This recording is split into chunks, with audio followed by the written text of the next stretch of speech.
자, 유튜버 쯔양 씨를 협박한 혐의로 입건된 구제혁, 본명은 이준희죠. 검찰이 어제 압수수색 진행했습니다. 그리고 같은 날 저녁 그 유튜버 쯔양 씨 이번 사건과 관련해서 두 번째 라이브 방송을 진행했는데요.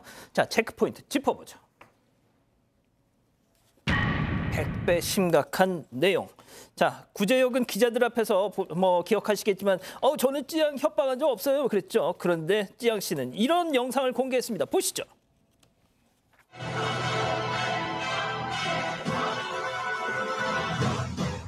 억울한 사람을 구제하겠습니다. 안녕하십니까, 구제혁입니다.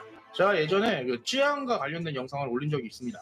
무슨 내용인지 간략히 요약하자면 쯔양이 소상공인들 상대로 고소 협박하고 합의금 갈취하고 다닌다. 대충 이거랑 비슷한 내용의 영상이었어요. 그런데 며칠 전에 이 텔레그램을 통해 익명의 제보자에게 굉장히 충격적인 제보를 받았어요. 그거는 이제 오늘 제가 처음으로 공론화시킨 탈세보다 100배는 심각한 내용입니다. 자, 그러니까 저 내용이 사실 자, 일단 설명해 주시죠. 좀 듣고 판단할게요. 쯔양에 따르면 구제혁은 작년 2월 21일 쯔양의 현 소속사에 메일 한 통을 보냈습니다. 이 메일에는 일부 공개로 설정된 영상 주소가 담겨져 있었는데요. 구제혁은 메일에서 영상 시청 후 쯔양님의 의견을 듣고 싶다. 답장이 없으면 반론 의사가 없다고 생각할 수밖에 없는 점 양해 바란다고 적었습니다. 이 영상은 구제혁이 쯔양의 탈세 방법에 대해서 폭로하는 내용이었다고 하는데요. 또 구제혁은 영상에서 쯔양에 대한 다른 제보도 취재하고 있는데 그건 탈세보다 100배는 심각한 내용이다라고 말합니다. 쯔양은 영상과 메일을 공개하면서 구제혁이 저를 협박하기 위해 보낸 걸로 설정을 바꾸면 일부 공개해서 모두가 볼 수 있게 되는 것이다라고 밝혔습니다. 이어서 100배는 더 심한 내용이 제가 알리기 싫었던 걸 말하는 것 같았다며 이 소속사 이사가 구제혁을 만나서 원치 않는 계약서를 쓰고 5,500만 원을 드린 거라고 전했습니다.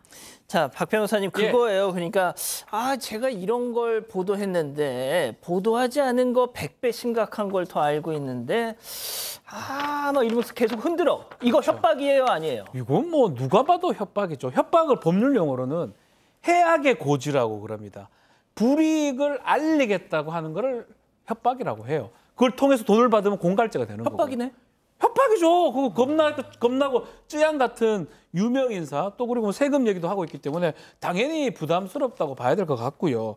이 구제혁 이 사람은 공갈 협박한 적이 없다라고 얘기를 했지만 지금 쯔양 측 변호인은 협박을 주장 본인 아니라고 얘기를 하지만 억지 주장이고 특히 미공개 영상을 보내면서 자신의 요구사항을 제시한 거예요. 몇 배 달라, 돈 달라 이런 그런 얘기가 있었기 때문에 그런 것들 자체가 협박이 되고 해악의 고지로 볼 수 있다라고 하고 있습니다.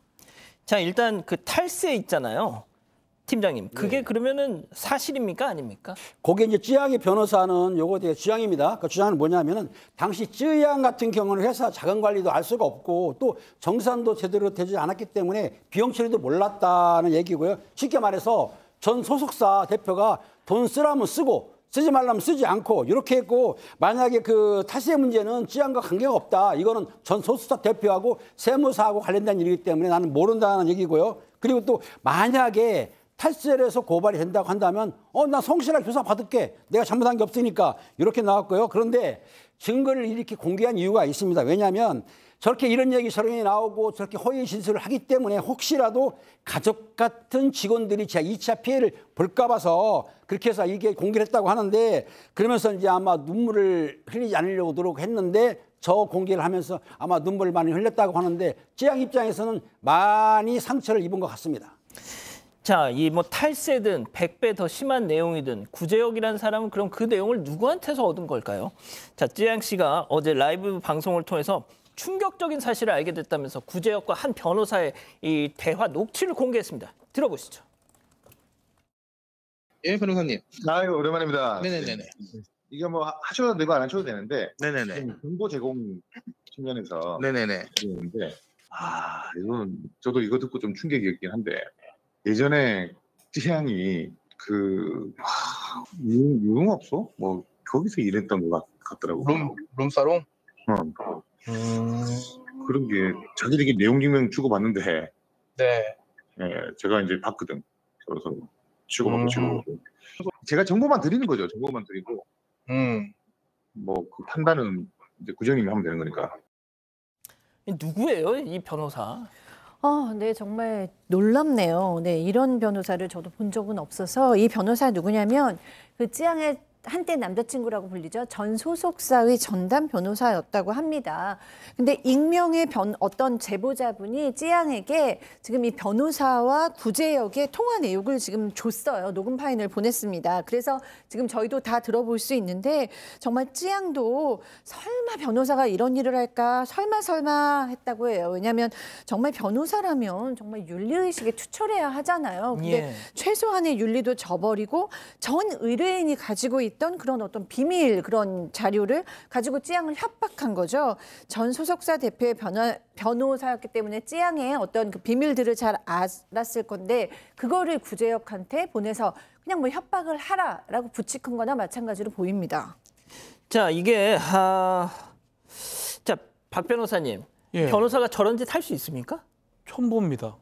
변호사가 사실은 그 의뢰인의 비밀에 대해서 상당히 조심스럽습니다. 저는 죽어도 그 얘기를 하지 않습니다. 그걸 엿받고 먹으라고 던져준 저거는 거잖아요. 돈으로 또 뭔가 강요성이 있기 때문에 아마 변호사 윤리, 법조인 윤리에 아주 저게 말이 맞다면 저버린 상황이 될 것 같고요. 뭐 변협이 그러지 않아도 네. 오늘 직권 조사를 하기로 했다고 하더라고요. 저 사람에 대해서. 좀 얘기를 좀 더 말씀을 드리면요. 예. 이게 이 전 남자친구 변호사 아니었겠습니까? 이 만나자고 연락이 왔고 만난 과정에서 만남이 있었는데 거기서 그런 얘기를 했다고 합니다.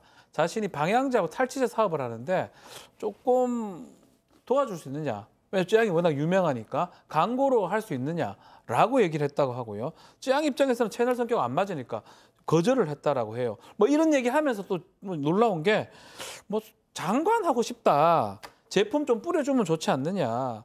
뭐 나는 복수는 하고 싶지 않다 이런 얘기도 하고 대통령이 하고 싶다 이런 얘기도 왜 했는지 모르겠어요. 방향제 한번 뿌려주기 뭐 어렵냐 이런 얘기를 했다고 합니다. 쯔양 주장에 따르면 결국은 그거 대신에 이제 돈을 월 165만 원 정도 드리기로 했고 이제 이것들이 지금 문제가 되는데 실제로 이 사람은 전 남자친구 변호사였고요. 쯔양 측하고는 전혀 관계없는 사람입니다. 자, 근데 이 최모 변호사라는 사람이